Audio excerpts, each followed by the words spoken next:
We have seen some terrible scenes in other countries, and there were fears that the same was going to happen in Senegal as well. If you remember last year, there were big demonstrations from June onwards, and earlier this year, before the first round, there were big demonstrations and people were killed. So the fear was that the same thing could happen now. It didn't happen, and everybody is enormously relieved about that. And in the wider context too, one has to remember that just last year, after elections in the Ivory Coast in West Africa and just last week in Mali, what people were thought of as established democracies collapsed. That hasn't happened in Senegal. Senegal has demonstrated that it's a mature democracy and an example for other countries in the region.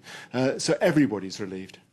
Is Macky Sall up to the task? What do we know about him, and what are the challenges that he'll be faced with in the coming weeks? Well, he's not a new commodity. We know quite a lot about Macky Sall because for a long time he was a protege of Abdoulaye Wade, the outgoing president. He was his prime minister for a long time. He was also Minister of Mines, and he was also at one stage Minister of the Interior. So he's a man with a lot of political experience. He's also a mayor of a major town in the country as well. So this isn't a man who comes with no experience. But having said that, he's got an awful lot of problems to deal with. The country is on an economic downslope at the moment. Inflation is high, unemployment is high. There have been serious power outages over the last few years.